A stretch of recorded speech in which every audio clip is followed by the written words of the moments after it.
आजम खान से एबीपी गंगा ने exclusive interview में पूछा, क्या अखिलेश और मुलायम सिंह ने जेल में रहने के दौरान आपसे मुलाकात की कोशिश की या नहीं। आजम ने कहा, जेल में रहने के दौरान मुलाकातें कम होती हैं। अखिलेश ने मुलाकात की कोशिश की या नहीं, मेरी जानकारी में नहीं।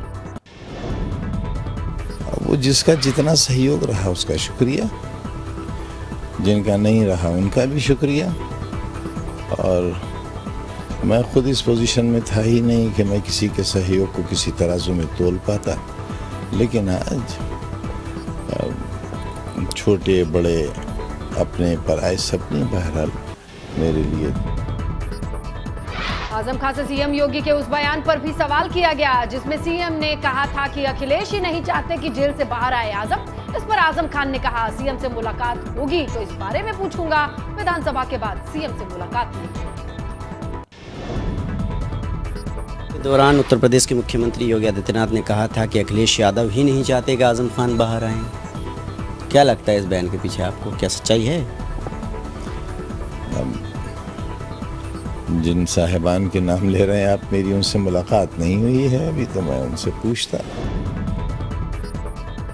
आजम खान से एबीपी गंगा ने पूछा कि क्या मुलायम ने आपका हालचाल पूछा, तो आजम ने कहा कि हो सकता है कि मुलायम सिंह के पास मेरा नंबर ही ना हो, उन्हें वक्त नहीं मिला, तो मुझे शिकायत नहीं होनी चाहिए। एक पार्टी हुआ करती है समाजवादी पार्टी, कभी हम उसके मामूली से वर्कर हुआ करते थे, आज भी वही मामूली वर्कर हैं। उन्होंने फोन करके खैरियत वगैरह ली कि नहीं अभी? हो सकता है मेरा नंबर ना हो उनके पास, वक्त ना मिला हो, तो इसमें तो मुझे कोई शिकायत नहीं होना चाहिए। एबीपी गंगा के एक्सक्लूसिव इंटरव्यू में आजम खान से जब सवाल हुआ जेल में गुजरे 27 महीने के बारे में पूछा गया, तो आजम ने कहा, जेल में मेरे परिवार ने मेरे साथ ईद मनाई। इमरजेंसी के दौरान कई ईदें जेल के भीतर गुजरी।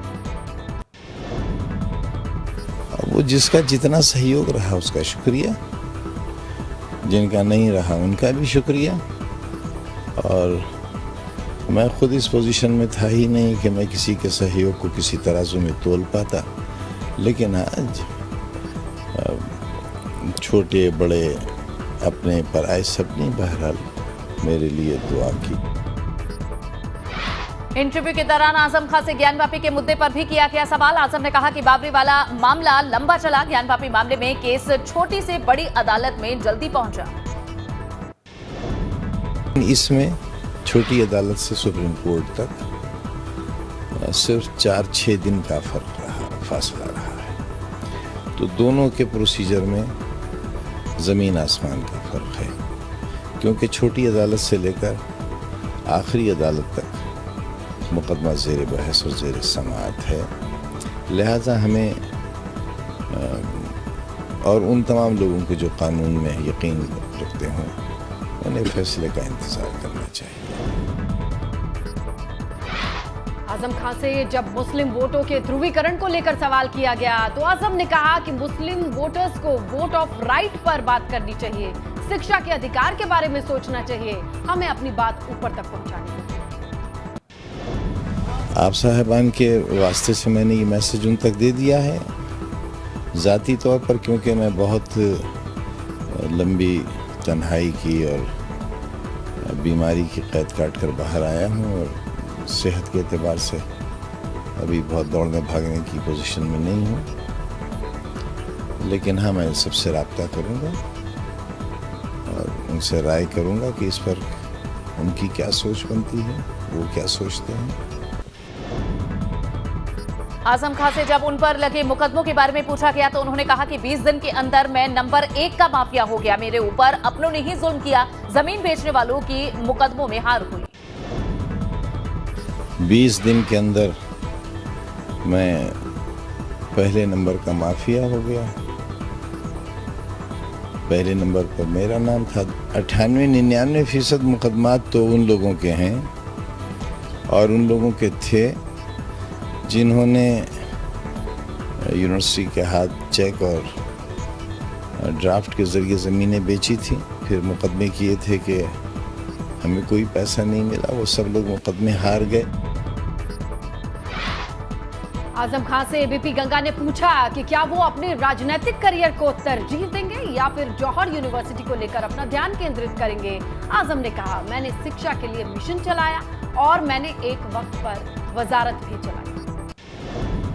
जो तरीका रहा था, मैंने एक वक्त में वजारत भी चलाई, तालीमी मिशन भी चलाया, उत्तर प्रदेश के मसाइल भी जो मेरे अपने विभागों के थे उनको हल किया।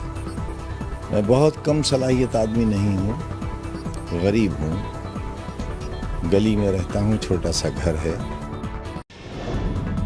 आजम खान से एबीपी गंगा ने पूछा, ओवैसी मिलने के लिए लेटर भिजवाया उन्होंने और मायावती ने आपके लिए ट्वीट भी किया है। इस पर आजम खान ने कहा कि मुझसे हमदर्दी रखने वालों का शुक्रिया, मुझे ओवैसी का लेटर नहीं मिला। मैं तो सभी का शुक्रिया अदा करना चाहूँगा और बराबर शुक्रिया अदा कर रहा हूँ। बगैर न कोई जमाती फ़र्क, न कोई सियासी, न कोई विचार के फ़र्क से जिसने भी मेरे साथ हमदर्दी की है, मैं अल्लाह से उसकी बेहतरी की दुआ करता हूँ। मैं अब जेल से तो निकल आया हूँ, लेकिन लेटर अभी तक नहीं मिला है मुझे। आपको मिला हो तो कह नहीं सकते। आजम से जेल में उनकी कई नेताओं से मुलाकात और उनकी तकलीफों के बारे में पूछा गया तो आजम ने कहा, मेरी एक नहीं बल्कि कई तकलीफें हैं, कम से कम यूनिवर्सिटी के खंडहर होने से बचें। तकलीफ तो बहुत है मुझे, तकलीफ तो बहुत है, लेकिन अब वो तकलीफ कौन सी है उसके बारे में आपकी क्या सोच है वो मैं नहीं जानता। मेरी क्या तकलीफ है और मैं क्या महसूस करता हूँ, आप उसको महसूस नहीं कर पा रहे हैं। मेरी एक तकलीफ नहीं है, मेरी बहुत सी तकलीफ है। सुप्रीम कोर्ट से इंसाफ मिलने के सवाल पर आजम ने कहा कि 90 मुकदमों पर यकीन नहीं आता, ऐसा कोर्ट ने कहा। ये आजाद हिंदुस्तान का पहला फैसला है, मेरे साथ नाइंसाफी की हदें पार हुई। सुप्रीम कोर्ट के जज साहिबान ने यहाँ तक कहा कि 1-2 मुकदमे तो समझे जा सकते हैं, लेकिन 90 मुकदमे एक शख्स पर हों, नहीं, यकीन नहीं आता। और ये जो फैसला आखिरी हुआ है, ये आज़ाद हिंदुस्तान का पहला फैसला है। आजम खान से मिलने उनके घर पहुंचे तौकीर रजा। इत्तेहादे मित्तल काउंसिल के प्रमुख मौलाना है तौकीर रजा। वहीं कल से शुरू होगा यूपी विधानसभा का बजट सत्र। आज दिन भर चलेगा बैठकों का दौर। विधानसभा अध्यक्ष सतीश महाना ने दोपहर 12:30 बजे बुलाई सर्वदलीय बैठक। कार्यमंत्रणा समिति भी आज बैठक करेगी। दोपहर 3:30 बजे विधान परिषद के सभापति ने बुलाई सर्वदलीय मीटिंग। लखनऊ में आज अखिलेश यादव ने दोपहर 12 बजे सपा विधानमंडल दल की बैठक बुलाई है। पार्टी के सभी एमएलए एमएलसी बैठक में होंगे शामिल। बजट सत्र को लेकर रणनीति बनाई जाएगी। लोक भवन में आज शाम 6 बजे भाजपा विधानमंडल दल की होगी बैठक। सत्र को लेकर की जाएगी चर्चा। आज सपा अपने राज्यसभा उम्मीदवारों की लिस्ट कर सकती है फाइनल। यूपी की 11 राज्यसभा सीटों पर 10 जून को होना है चुनाव। नामांकन की आखिरी तारीख 31 मई। अयोध्या में 1 जून से शुरू होगा भगवान रामलला गर्भगृह के निर्माण का काम। राम जन्मभूमि परिसर में शिलाओं का पूजन होगा। सीएम योगी रहेंगे मौजूद। मेरठ में गन्ना मंत्री लक्ष्मी नारायण चौधरी ने अखिलेश यादव के बयान पर कहा है कि हमें पत्थर में भगवान दिखाई देता है। अखिलेश की मस्जिद में कोई मूर्ति होती नहीं है, हो सकता है कि इसीलिए उन्हें भगवान नहीं दिखाई देता हो। ज्ञानवापी पर बाराबंकी के भाजपा सांसद उपेंद्र सिंह रावत का बड़ा बयान। कहा, देश में असंख्य मंदिर हैं, तोड़कर बनाई गई मस्जिद, सर्वे हुआ तो सारे सच आएंगे सामने। अंजुमन इंतजामिया मसाजिद के ज्वाइंट सेक्रेटरी एसएन यासीन ने कहा है कि हमें श्रृंगार गौरी की पूजा से कोई दिक्कत नहीं है। आगामी त्योहार के मद्देनजर हुई सीपी कैंप कार्यालय में बैठक पर बोले यासीन। वाराणसी के ज्ञानवापी मस्जिद के तहखाने की हो रही है वीडियो वायरल हो रहा है। दिख रहा है कई पिलर और खंभे की तस्वीर तहखाने में दिख रहा है काफी बड़ा। शामली में खाप और किसान संगठनों के पदाधिकारियों की हुई पंचायत में खाप थांबेदार ने कहा है कि टिकैत के उसूलों से भटके हैं राकेश और नरेश, जिसका खामियाजा आज किसानों को भुगतना पड़ा। चंपावत उपचुनाव में उतरेंगे भाजपा के स्टार प्रचारक। आज चंपावत में सीएम धामी के लिए प्रचार करेंगे कई नेता। सब प्रभारी रेखा आर्या, कैबिनेट मंत्री चंदन रामदास रहेंगे मौजूद। चंपावत विधानसभा उपचुनाव में कांग्रेस की प्रत्याशी निर्मला गहतोड़ी ने सोशल मीडिया पर जारी किया है बयान। भाजपा कार्यकर्ताओं पर लगाए हैं गंभीर आरोप। भाजपा पर कांग्रेस के पोस्टर फाड़ने के लगाए आरोप। निर्मला गहतोड़ी ने बीजेपी पर मातृशक्ति का अपमान करने का लगाया आरोप। आज सुबह 10:30 बजे खुलेंगे हेमकुंड साहिब के कपाट। एक दिन में 5000 श्रद्धालु ही कर सकेंगे दर्शन। हेमकुंड साहिब के साथ लोकपाल लक्ष्मण मंदिर के भी आज खुलेंगे कपाट। उत्तराखंड में भारी बारिश का ऑरेंज अलर्ट जारी, तेज हवाओं के साथ बारिश और ओलावृष्टि का अलर्ट। अल्मोड़ा पहुंचे स्वास्थ्य मंत्री धन सिंह रावत ने अल्मोड़ा मेडिकल कॉलेज का किया है निरीक्षण। धन सिंह रावत ने अधिकारियों के साथ बैठक भी की। पर्यटन मंत्री सतपाल महाराज ने कहा केदारनाथ धाम में यात्रियों की सुविधा के लिए यात्रियों की रोप वे का काम किया जाए। आगरा के पिनाहट कस्बे में पुलिस ने चलाया है अवैध कब्जे को लेकर अभियान। नगर पंचायत के नालों के ऊपर दुकानदारों और मकान स्वामियों पर कार्रवाई। बस्ती में बियर सेल्समैन हत्याकांड मामले में 3 आरोपी गिरफ्तार, लूटे गए 22,000 रुपए, देसी तमंचा कारतूस बरामद। कानपुर देहात में बिजली बिल बकायेदारों के कनेक्शन काटने गए बिजली कर्मचारियों के साथ ग्रामीणों ने की मारपीट। पीड़ित कर्मचारियों ने थाने में दी तहरीर। नई टिहरी में विधि विहार के ऊपर जंगल में मिला शव, जंगल से बदबू आने पर स्थानीय लोगों ने पुलिस को सूचित किया। सितारगंज में एक तेज रफ्तार स्कॉर्पियो ने ई रिक्शा और कई मोटरसाइकिल्स को टक्कर मार दी। स्कॉर्पियो दुकान में जा घुसी, हादसे में कई लोग घायल। अमरोहा के कनेक गांव में मजदूरों के ऊपर गिरी आकाशीय बिजली, 3 की मौके पर मौत।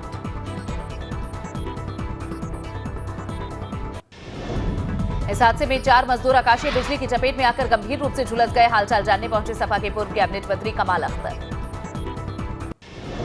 बद्रीनाथ राष्ट्रीय राजमार्ग पर अचानक बड़ा पेड़ गिरने से घंटों तक राजमार्ग रहा बाधित। एसडीआरएफ और तहसील प्रशासन जोशीमठ की टीम मौके पर पहुंचकर पेड़ को सड़क से हटाया।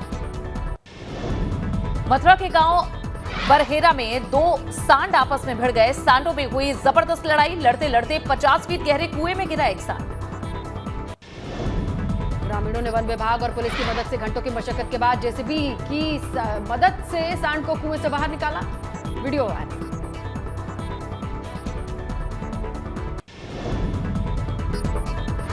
हल्द्वानी में एंटी ह्यूमन ट्रैफिकिंग सेल की टीम ने स्पा सेंटर में मारा है छापा।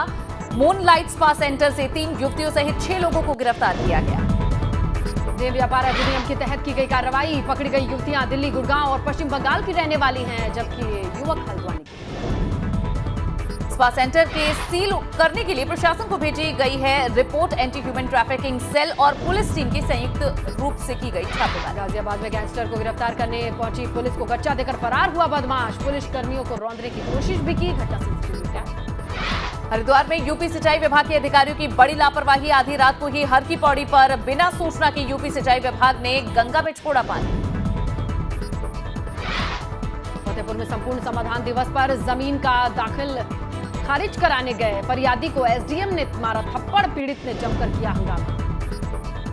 भदोही में बाहुबली विधायक विजय मिश्रा के भतीजे पर कार्रवाई। नेशनल हाईवे 19 से सटी करोड़ों की जमीन और मकान की हुई है कुर्की।